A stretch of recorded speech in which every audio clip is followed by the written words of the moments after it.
Good afternoon and welcome to a rather obviously titled segment. A segment specially designed to showcase the backstories of individuals who have made an impact. Luminary Learning Solutions crafted this segment so you, our audience, can truly be inspired. I'm Anton, the Chief Evangelist for Luminary Learning Solutions and the co-host this hour. Joining me is our founder and destiny architect, Vidusha and the host. And together we will take you through an hour of free-flowing discussion. In today's segment of In Conversation With, it is my privilege to introduce Markus Roselieb. Markus is the founder of Chiang Mai Life Architects and Chiang Mai Life Construction, specializing in green and sustainable architecture, focusing on educational projects and high-end residential and commercial projects. Markus advocates architecture that warms people's hearts and makes them smile. His approach is based on the modern organic design using a combination of natural materials such as bamboo with the 21st century engineering knowledge and integration of structures in their physical and cultural environments. With the right knowledge of bamboo, it is a potent and versatile construction material as well as the interior design item that combines well with any modern material, which applies to clay as well. Markus is also the co-founder of Panyadan International School, promoting a new form of education that is value-based and gives children a framework of trusted, eternal values combined with an international curriculum of distinguished academic excellence, focusing on creativity, closeness to nature, and environmental science. He is a medical doctor by training from the University of Vienna, Austria, and he is also an architect who learned architecture through passion, observation, and especially the microstructure of the human bone. On that note, Markus, welcome to the show. Hi, Anton. Thank you so much, Vidusha and Anton, for inviting me to this talk. I'm very excited to be part of the Luminary Learning sessions.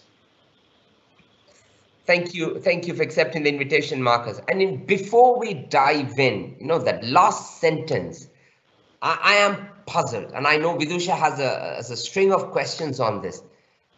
A medical doctor turned architect. Please tell us what happened. Well, you see, Austria is very much like Thailand and probably India in many ways. When we choose a study when we're young, it is not always by passion or we know exactly what we want. It's more or less circumstantial in many ways. So it was with me. My grandfather was a doctor. My grandmother, whom I listened to a lot, suggested a doctor would be a good path. I was in the top 5% at school. So, it was just the right thing to do at that time. And I had no cons and no pros for anything else. So I studied and I liked it, but I wasn't, it wasn't that I had saving the world on my banner. But I learned a lot, very important things. And becoming a doctor helped me, of course, navigating the world in a different way. And gave me opportunities I wouldn't have had otherwise. So it was a good starting point. But I guess growing up in Austria, where you have a lot of interesting architecture and culture, it's a very rich culturally rich country, and it just sieved into my subconsciousness. And growing up in the mountains too, being close to nature, and always wanting to be came out later on in life. So I've always been observing spaces and the impact the spaces have on the quality of life of people. Seeing people living in small little concrete boxes and how miserable they are and how values get distorted, and then seeing great architecture, whether in Italy or France or India or wherever, and see how people start to open up and smile. And these kind of things really stuck in me, and every time I moved or removed, and I took a lot of effort in creating a space where the family was well, or friends when I helped there, and it just was the fun thing to do. And when the opportunity came up, I just took it, you know. It's kind of surfing as things come along. So there was no bigger plan in anything. Actually, to be very honest, I never had a big plan of anything. Things just happened, and then I'd always try to stay in the moment as much as I could, and then take the best of this moment and take the next step forward. So when things present themselves and they seem to be the right things to do, I just do them without having a plan B or a bigger scale of things in mind. But why architecture? Because it's so different to the medical profession. How did you move into it? And did you practice, for starters, as a medical doctor? Yes, indeed, I practiced. You know, the system in Austria is very similar to system in Thailand here too. When you finish studying, you still have to practice at least 3 years for the government. And after that, I did some more time in surgery, especially in surgery for accidents and trauma surgery, as it's called. And then when I came to Thailand, I worked in a refugee camp for a while, and I worked with the flying doctors all over Asia, helping establish a clinic in Vietnam and also in Burma for a while. And after that, I went, you know, I got frustrated with the day-to-day life as a doctor.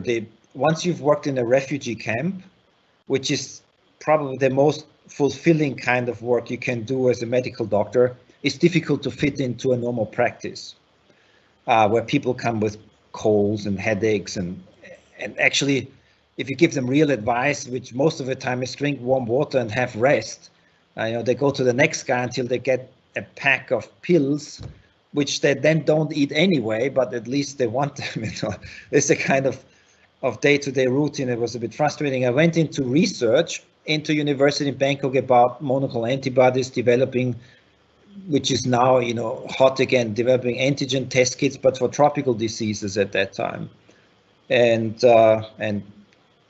try to make a startup for these test kits, because these kind of tests were really missing, were important. But of course, I realized that this was it was a dream that never happened, because there's no money in these things for tropical diseases. The money is only in things where people of the developing countries get rich, developed countries get rich, not that people from tropical countries where only the UN or others sponsor such development. So never took off. One of the failures I learned from.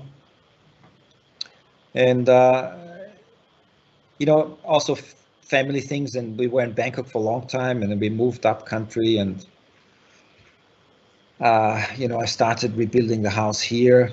My wife, who as a typical Thai family is also my boss, said she wants a school. I said no, and now we have a school, so you can see how things go. Oh, so you fabulous. Vidusha can relate to this so well, Markus. Yeah. That's just Yeah, brilliant. absolutely. We are with you. We are with you on that, and it's not a bad arrangement to have the boss of the house to be a female, and we are okay with that. I often tell that we are very good. We are very good that way. You know, we domesticate well. Yes. You know. Yes. But I do as I'm told. Yeah, and yeah. I surf along, and you know. Yeah, we are good. Yes. But architecture, it is a subject in its own right, and how did you kind of learn it, in the sense of, to be an architect you do need to kind of do formal study, and it's a pretty rigorous course as well, lots of math involved, lots of theories involved, lots of engineering involved, and it's a far cry from what you did before. You know, there's two things to say to that. One is, even when I was a doctor and I was practicing, you know, as a general practitioner medicine, some of the best doctors I met actually didn't study medicine. You know, there were people who learned something very passionately, some maybe alternative medicine or something by heart, and helped a lot more people than those who sit in the office and prescribe paracetamol every day. So also there already I saw, you know, the medical side is very rigorous, but it's not necessarily the doctors that come out there who can really help patients most. You know, sometimes it's just a really good nurse, or so many people can help patients sometimes better than, you know, especially young doctors who come out.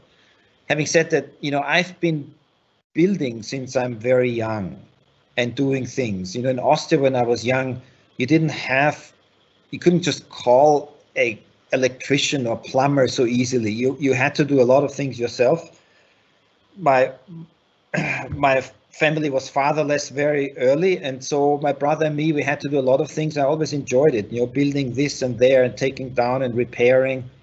And when we were students, it was normal that so many, Vienna was full of old places, that we renovate those places and I started building a house, and all of this, of course, by ourselves. So, you know, I learned very early about this kind of things, and how to look at things, how to look at spaces, and how to use them best. And, you know, understand what they call feng shui, which is just an art of looking at spaces and understanding them. And increasing the functionality as good as you can with experience. And I've been doing this, I think, since I'm probably 14, 15 or so. And everywhere I went, I built something. I came to Thailand, I built a house in the countryside, I renovated a house in Bangkok, I built a house on the seaside. And so, you know, I've been in this, to be very honest, since very early. And I think, you know, as we all, in Asia, it's easier to say this. In Europe, they look at this with skepticism, but there must have been something from my past lives, because it was an easy entry. You know, in some things, if you want to enter and you want to learn, like, you know, I really want to learn accounting. It was difficult. I mean, accounting is one thing, but, you know, there's so many things that we want to do that are difficult, but this one came very easy. And it came also through the understanding of the microbone structure, because there are these little things inside a bone that are called trabeculae, and they adjust to the use according to how you use your leg. If you run more or less, or if you sit, actually your bone inside will adjust and shed whatever is not necessary. The human body is a very efficient structure in many ways, that if you don't use something, it will atrophy. It means it will get smaller and smaller. If you use something, it will grow. Muscles, bones, and the bones adjust. People think a bone is a fixed thing, but it is not at all. Inside, the trabeculae adjust to according the forces that impact the bone and that they have to absorb. So I was always fascinated by this idea, and interestingly, they are very often arranged in the form of arches, or Gothic, or Rome, or you know, the old arches in architecture, and these things just click together. So when we build something nowadays, especially with bamboo, I have a very intuitive and quick understanding of how loads have to be absorbed and have to be dealt with, and that is necessary if you build, because if you build with bamboo, you build as a structural architect. It means you show your structures that are actually the load bearing, that are the core of your building. That is the interesting part about the whole bamboo business, that when you see a building, you see what it is. There is nothing hidden inside, right? The bamboo itself is beautiful, but it's also one of the most potent, one of the strongest building materials out there. So I think the understanding from anatomy and from the microstructure of bones, and also, you know, from looking at things all the time, helped me to ease into this quite easily. And, you know, I love it. It's a passion. So, you know, once something is a passion, you pick up things everywhere. You look in a bookshop and you see exactly the answer to what you're looking for. Instead of seeing 100,000 books, you see one, right? Or if I look at an old building, I see one part where I say, wow, this is really genius. and it's kind of non-obvious to everyone else, but I look and say, this is the answer to something I've been thinking about, you know. So I think once you're passionate about things, then you look at the world in a different way and you absorb fast and easier. That's what happened to me. That's a pretty interesting, very interesting analogy between living organisms and architecture, because 9 times out of 10 you look at architecture from a very rigid perspective, isn't it? When you think of a structure, you don't look at it from a living organism perspective, you look at it from a mechanical perspective of brick and mortar and the building materials. But I know architecture isn't that. There is an aesthetic around it and there is a functionality around it, for sure. But to draw inspiration from the human anatomy and look at bone structures and then weave that into architecture, now that's something novel. A question on that is, you talk of spaces versus buildings. And I know exactly what you're referring to, but take me through your thought process. Why don't you use the word buildings? Why do you call it spaces? The buildings is the wrapping, is the secondary thing. The space comes first, so the space is the essence of what you want to create. And then the building has to create the space you have in mind. So we are not there to create buildings. Really, we are there to create a space, and the space is a combination of the function that you want to achieve, of the person that you build it for, and the background and what that person likes and dreams about, and the place where it is, the actual physical place, you know, a slope on a hill or a valley, or next to a factory, or out in the open, or, you know, every place where you walk in, you get a different feeling. And you have to understand how that feeling mingles with the objective of the building that you want to create, and how you can use it best. So when that person that is your client walks into this building, it experiences exactly or more than what it had in mind to experience. So every day when you come to this building, you're inspired, you're invigorated, and you want to go there. You don't want to go anywhere else. You see, one of the things that I saw here that made me very desperate is they have this gated communities in Thailand. You know, this housing developments by private developers with a fence around an entrance, and every house inside is more or less the same. Maybe you have 2 or 3 types to choose from, but they look all the same. They were all created on a computer somewhere and sold from a little model somewhere before the house was built. And if you go there on a Saturday morning, and if you watch people in Thailand, at least 80% of the people will jump in their car and drive somewhere, a shopping mall, out into nature, but it will be empty.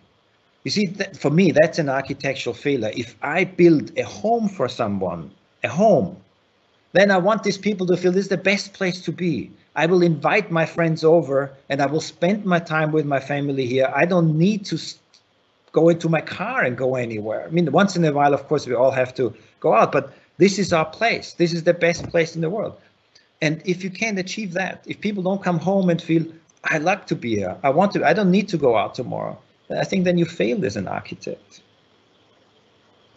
So this is the space. It is a home space. That's why I say the space, and how you make it. Well, that everybody has a different taste. That's up to you. But in the end, the building is just the wrapping for the space. Was it difficult to kind of? I know you said it was a passion and therefore it became seamless, but there are other things that weigh in when you make decisions of this nature, and it's not just about you and what you would like to do. So especially when you're a doctor, and I know this for a fact, certainly in our part of the world, and you'll relate to this because you've been in the subcontinent and in Asia quite a lot. Being a doctor is a pretty prestigious thing. An architect, not so much. It's not to say that architecture as a profession is a bad thing or anything of that nature. I'm just saying, I'm just calling it out for what it is, right? In our part of the world, if you're a doctor, you're at the absolute apex of the professions that you can ever be. So it's every mother's dream, every father's dream to have their kids to be able to be a doctor, right? Was it difficult to kind of move away from, I mean, if you're doing architecture as a hobby, that's a different conversation. But this is your life now. This is your profession now. This is what you do. This is who you are. Was it difficult from a social kind of perspective to move from being a doctor and being an architect?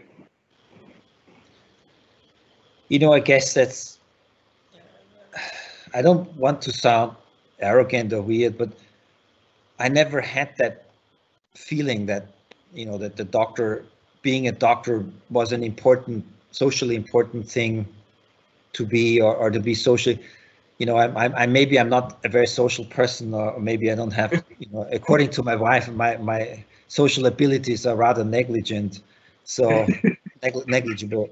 So I think if she's right, that might explain why I wasn't, that never hooked me or captured me, that the doctor title would give me, more privileges or an easier path of life, or a better reputation. It was just not something that really played very highly in my mind. So I know it is, and it helped me a lot. I have to admit that, walking into a space and being a doctor just helps you. But I never put it out front, and I didn't have to. I think once you focus on what you like to do, this just becomes secondary. And I must say that once you have something that fulfills you and that you're proud of, that you do, instead of something that is just, came your way, it just makes you a different person, and gives you also with people a different partner to talk with. And so I can't really say it was difficult for me, because you see, as a doctor, the part that interested me in medicine, to be very honest, was trauma surgery. I liked surgery. I'm a guy who likes to use his hands, and and as I said, my social skills are maybe not so good. So if people sleep, it's much easier for me than if they sit in front of me and talk all the time. So using my hands was good. But in order to become a really good trauma surgeon, you have to be single. The best trauma surgeons, they have no family life, or if they have one, it's rather poor. And family was always a strong factor for me. I just, I can't stay away from my children. I just love the family too much, and so it was a choice I had to make. And I made it consciously, that by leaving trauma surgery, I left the big career in medicine. That was it. So working in a refugee camp was another thing. And we might talk about this another time, but why I left that is more for the political background that you have to go through, because in the end it becomes politics, and I didn't like that part. I really went there as a doctor and not to play politics.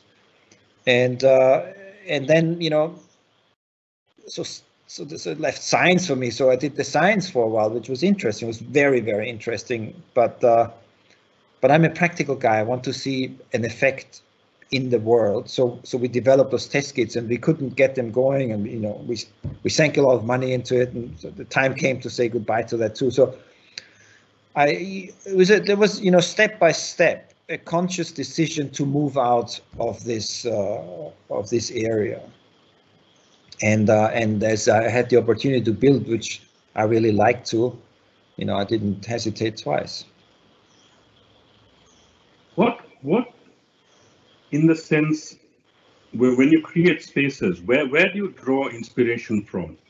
Because I do know that different architects and look at different aesthetics for inspiration. For example, whenever we go down to Galle, which is a quiet little town, and you would know this because you've been in Sri Lanka, it has a completely different feel, isn't it? I know historically it was a fort. It's no longer a fort. Yes, of course, it is a walled city, but yes, but it's a very different feel, and there's a lot of inspiration to draw from history and historical buildings. But at the same time, you look at natural environments and draw inspiration from that. How do you find inspiration, and how do you kind of peg one against another when you create something? That's a very good question. The first thing for me is to see the place. Once you look, as you said, every town has a different vibe, has a different feeling, and that if you go there and you have to stay at the place for a while, you have to go to see it in the morning, in the evening, during the day, on different times, walking around, understanding. Some of the trees are useful, some of the trees are actually not useful. They grow on the wrong spot. And some of this is fine, and here it's too low. It's a thing that kind of starts slowly. You have to get the feel, then you have the function, then you look at the person, you look at the people, and I don't force this part. I take a while. And the other thing that our philosophy is organic architecture, means we use forms and lines from nature. So very often we look at something that is there, whether it's a fruit with an interesting shape, or a river line, or the mountain crest, or whatever is there that kind of is a clear, distinctive line and can play into the place and make the place fit in, at the same time strong. And then we start sketching something, also modeling something, and one or the other. And also this process is done as a team. I have one junior partner, a Thai architect, who's very, very gifted. And we bounce things back and forth, first with words, then with lines and drawings, and sometimes then there's a second idea come up, and then maybe it's sometimes merge with the first one. So it grows like a plant, or it grows like a fruit, where in the beginning you can't force it, in the beginning especially. Later on, when it gets to more details, then it becomes clearer what is possible and what is not. And then the material comes into play. We use bamboo, and bamboo as a natural material is very flexible, so we can bend it to a certain amount, and the bigger ones you can bend less, the smaller ones you can bend more. So then if you need a smaller curve, you need the smaller ones, you have more lines. So things come automatically also by the material that we use. Or they want a round earth wall with all the little stones inside and the colors, or a rounder wall, then you use adobe bricks. And then you start thinking of the material, what could work where, and why would you use it, and how will it enhance this curve or this kind of feeling. So the materials play a role in that too, and our understanding of then the sustainability comes into place. The sustainability is more or less an automatic suggestions. Once you're with natural materials and you have this kind of mindset, then we try to use what is there as much as we can before we introduce other things. How the water flows down, how to make the water reservoir at the right place, and without having to really redig the whole place, or just using it as smart as possible.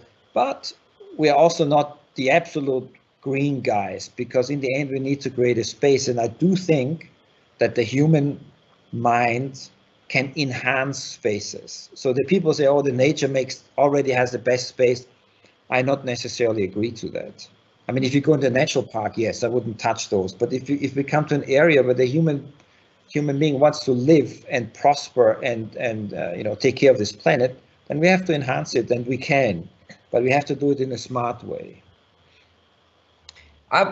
Markus, I know you mentioned that it's organic and sustainable, right? And then how do you, or how are you different, if I may ask, from the other architects or organizations or companies that use natural, sustainable products, green products for architecture? What sets you apart? What is that unique piece? I think it's our approach that we put combining at the center of what we do. We want to really combine natural materials with modern engineering knowledge. So we are not trying to be the the eco and green guys for eco and green sake. The reason why I went into bamboo and earth architecture in the very beginning was actually not because I thought, oh, it's great for the planet. I was fascinated by their functionality. I was fascinated that bamboo actually has a higher tensile strength than steel. It has a compressive strength higher than oak and as high as steel, but it's lightweight. It's a tube. So it's in order to break it, you need enormous amounts of forces. So it's a very, very strong material that grows by itself. And if you understand how to use it, it can last very long. The main problem with the bamboo is its image. It is poor man's material, because if you select it wrong, there's a little bugs that go and eat the starch inside, and then the powder comes down if you build with bamboo. And most people live in tropical countries. They really don't like it because they've experienced the bamboo all over their clothes and the yucky feeling and the beetles in the house and the bugs.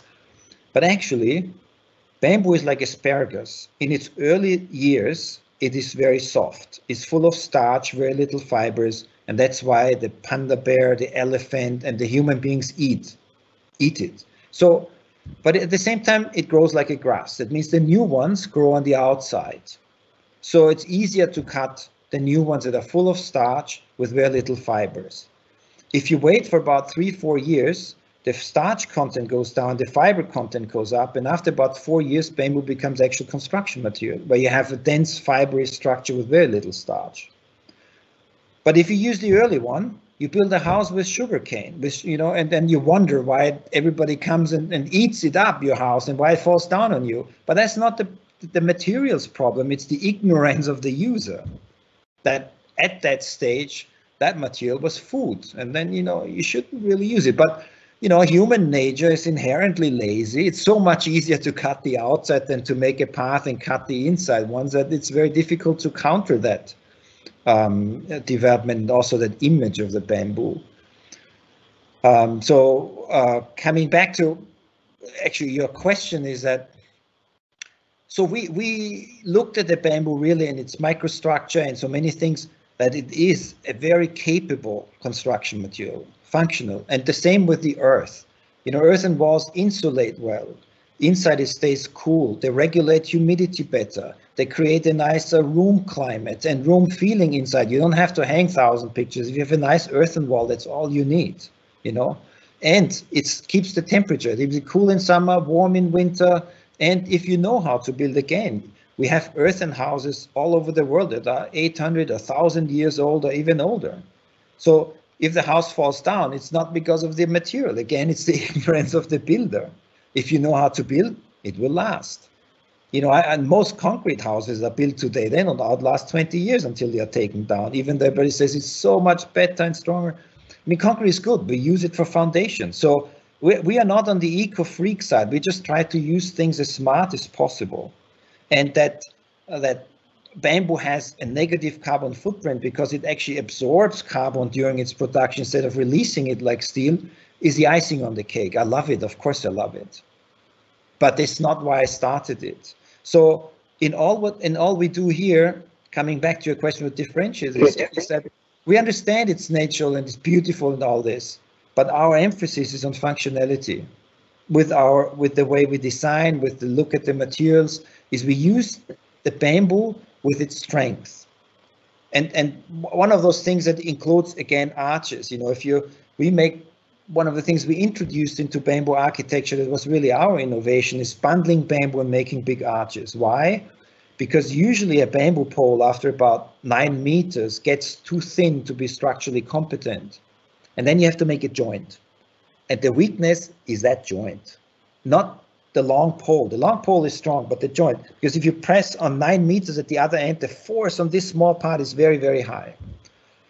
So we try to get around this and made these arches, and with those arches we can build any size without having that problem. So we try to design for this functional strength, not for the weakest part.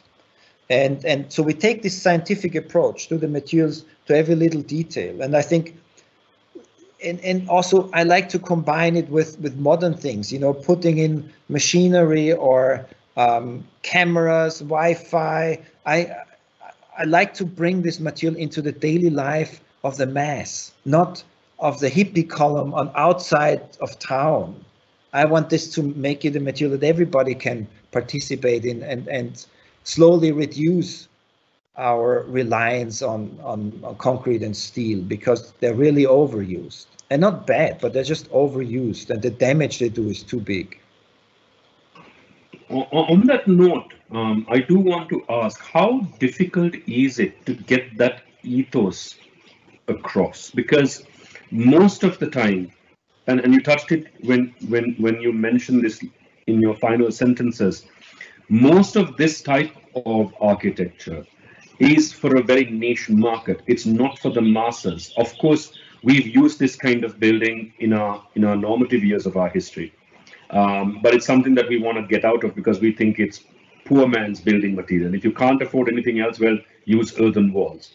On the other end of the spectrum, you have the super rich who wants to do something unique, and therefore you kind of go with the newest craze. How difficult is it to make this mainstream, where the functionality of it with the modernity of it comes into living spaces for everyday people versus the super rich or the super poor? Yeah, you just have to, I think this is what you guys teach your clients to. You have to be very clear on your mission, and you cannot veer off it.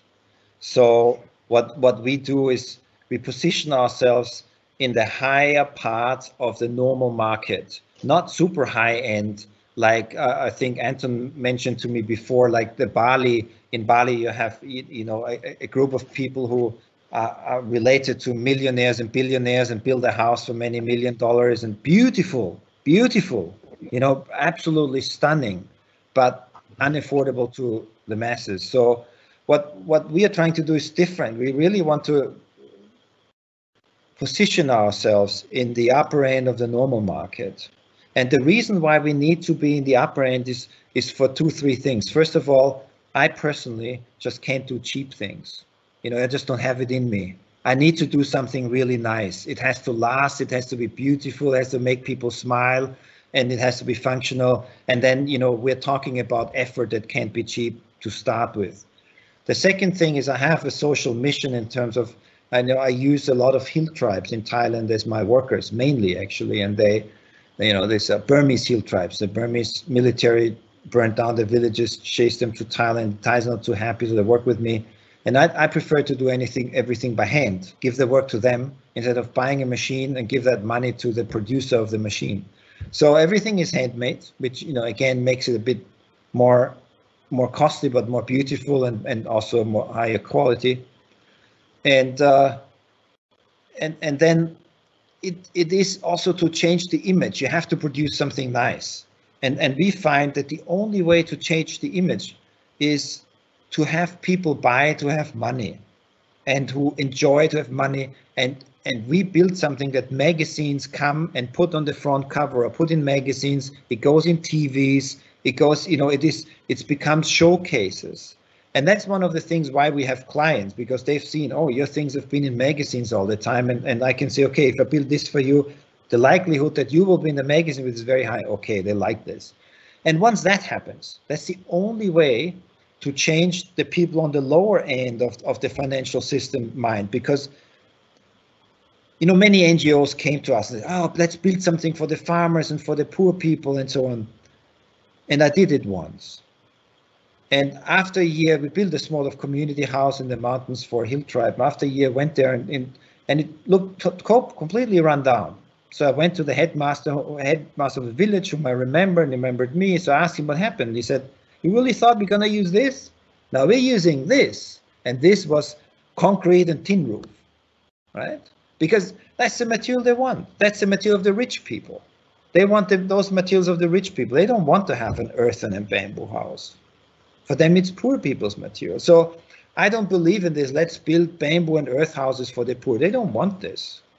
Give them what they want. You can actually build cheaper with concrete and tin than you can do with earth, or at the same cost, you know. So I think in order to change their minds, if they see, oh, the rich guys use it, they will appreciate it again.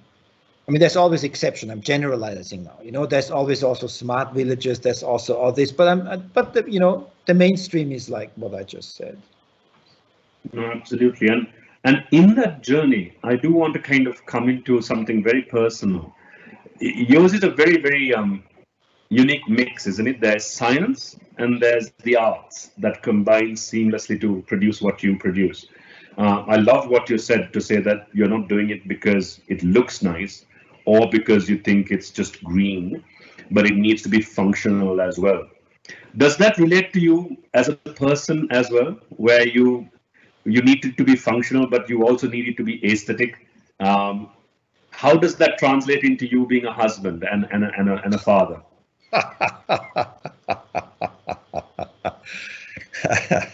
That's a very cute question.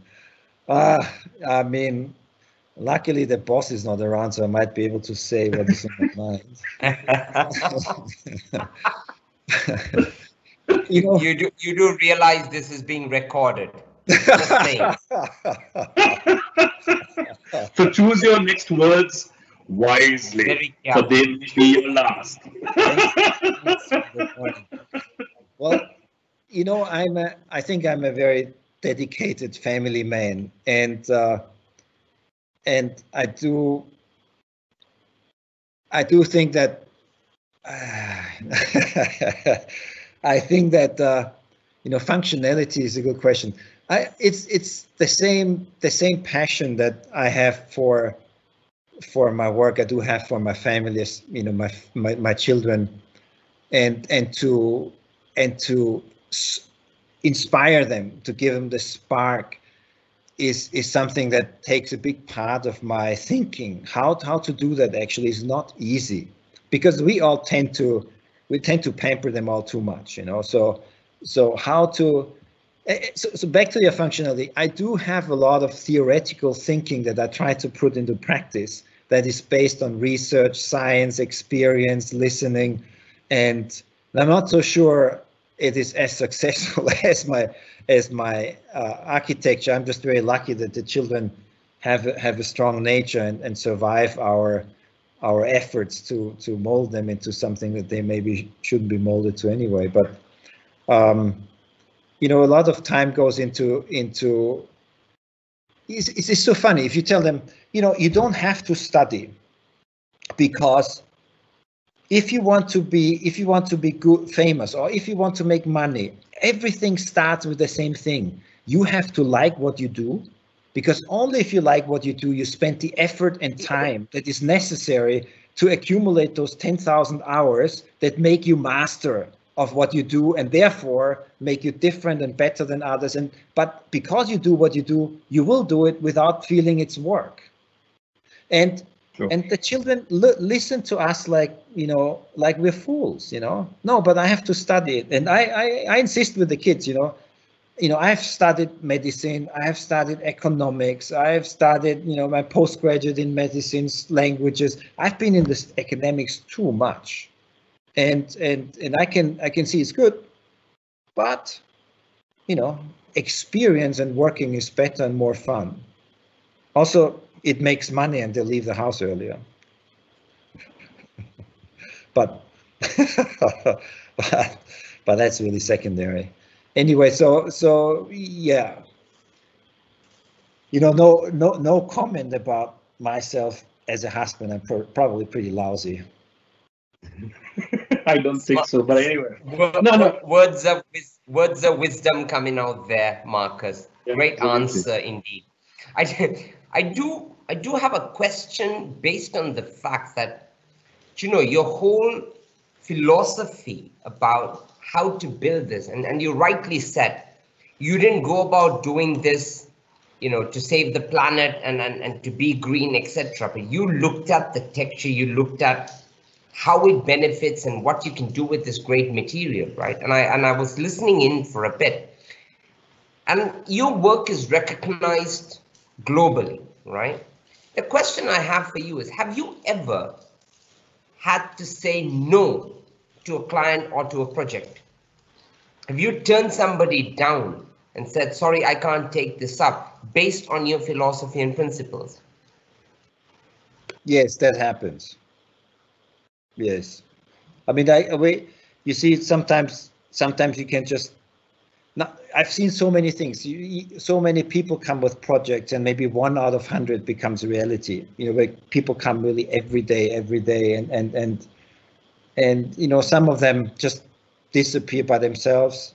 Some of them you want to engage into a friendly conversation and steer it off to red wine or something that is more interesting, and try to get off the topic of building, because you don't want to upset them, but you also don't. Yeah, of course it happens. I think it is very important. I had this friend, Dr. Phil. He's a chiropractic. He never studied medicine, but he's one of the best doctors I ever met. And what makes him different is his diagnosis. He will look at you and look at your strength of left and right and feet. And then after spending quite some time, 20 minutes at least, 30 minutes to look at you, he will tell you, I can't help you, or I'm sorry, I can't help you. Go to somebody else. And because he does that, his success rate is almost 100%, because he only helps people that he can help. So his reputation went over the top quickly, because he learned how to say no to people he can't help, and he sent them off somewhere else. And I think this is the same here. If I see that the clients want something different than where my positioning is, I'm very clear. I say, I don't do this. They want a cheap bamboo hut resort on Koh Samui. I'm not interested, because that will destroy not only my reputation, or is not in line with my philosophy of work, but it will also destroy the reputation of bamboo even more, because these houses will come down after 2 years and people will say, you see, bamboo doesn't last. That's stuff I don't want to be associated with. So very clear, yes, we have to say no on a very regular basis. On that, just to kind of move away from architecture per se, and just more life in general. When you do this kind of work, especially when you started out, it's not always that everything goes according to plan. Buildings are notorious for taking longer, being more expensive than budgeted.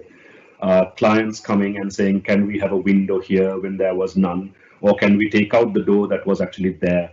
Building houses becomes a very painful experience for all concerned, isn't it? Which is in our part of the world, when we start building a house, they generally associate that with the worst periods of our life. That we have horoscopes and such, and they generally look at the horoscope before you build a house, because that's generally when the planets are completely out of whack with you, and everyone suffers, right? So when these kind of things takes place, there is growing frustration all around. Some projects stop halfway through. And those transitions, and moving within those transitions and insisting that it works until it is done and seeing it through becomes very, very important, especially when you're starting out in your practice, because if you're associated with half-built houses, well, you're not going to have much of a reputation. How do you see things through in all its complexities? How do you find that little inner strength to kind of say, you know what, let's just stay on the path? Where's that Zen coming from?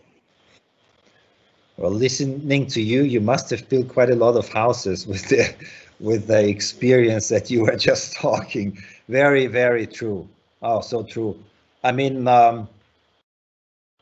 because I have done that myself before, and it has always been a bit of a strain on my relationship with my lovely wife, and I will not want to have that again. I have set out some principles to start with. First of all, I have never been over time or over budget with any project ever, because from the beginning, I will add enough to be sure I can stay inside. Even during COVID times, I have not gone over time once. And that is good. I just say it long, and they say so long. I said, yeah, it will be so long. And if I finish at 60% of the time, everybody's happy. Nobody will be angry with me. So never, so I never compete on price ever.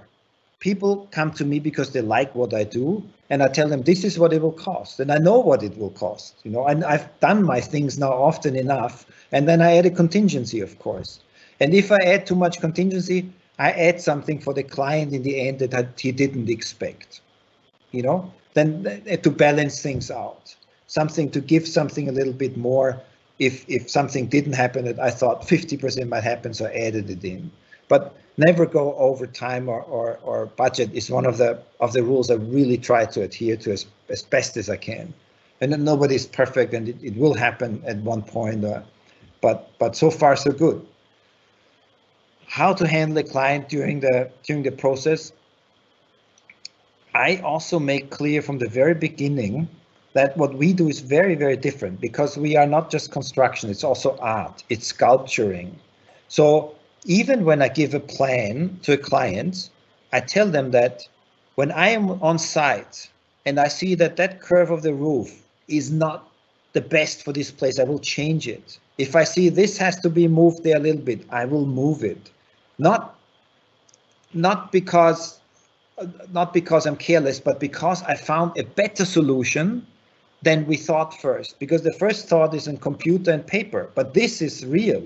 This is where you walk in. I can align your walking path better with your ground once we're there than when it's on the paper. So I am aware that, and I make the client aware that not only he can change things, we will change things. And if the client changes things and he has a really good idea that makes it better, I go along. But if I see that this is just an idea that was given to my friend, or he saw somewhere that in the end will not make it better, you know, I do my best to insist. It is my duty as his architect to make the best for him in the long term. So, you know, you have to be diplomatic at times and strong at times, and disappear at times, you know, as a mix of options that we have to, and never stop working. That's the other thing. I never stop. I also look at the client and I tell him from the beginning, this has to finish. I cannot do unfinished projects. I haven't left. Even I had 2 clients who didn't pay. In the end, I still finished the project. I still finished it, because if you have an unfinished project, nobody wins.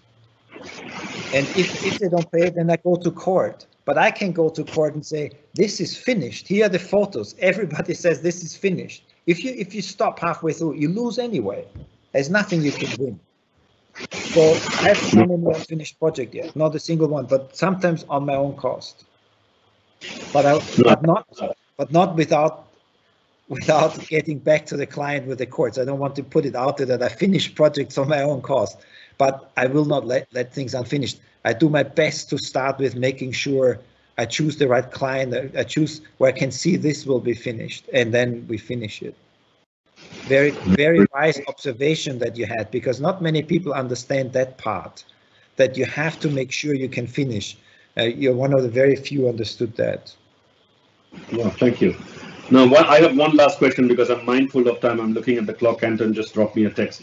That's when I kind of start looking at the clock, because otherwise I just completely lose track of time. But just to kind of wind this up with all of this, and I love the fact that you mentioned that family is important, and that you spend as probably the same level of passion and the same level of commitment and the same level of time about home as it is with your profession. I'm very curious to find out, what is it that you do in your profession that has helped you become better at home?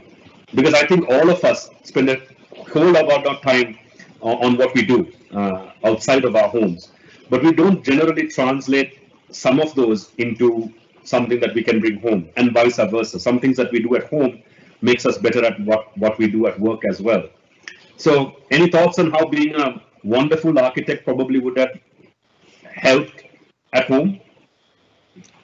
I think what I understood as architect, and not necessarily understood enough before, is how important it is to inspire people, to inspire the world. I can see that we get so many positive feedbacks with the work we do of people who don't intend to use us. They just say, this is so inspiring. And I can see with the kids that if I prepare something, if we do something and it is inspiring, that I've done a lot more than, you know, teach them, I don't know, whatever is necessary, other people think it's necessary to do. So I think the feedback, and I didn't even think about it, you know, my work in that from the beginning, that I'm going to go out and inspire people. I just did the things that I wanted to do, and I saw it as inspiring, and I love that part. I am very happy to hear when people get inspired, and so I think I learned that, and I'm trying to bring that home more, to be an inspiring father also, not just the father.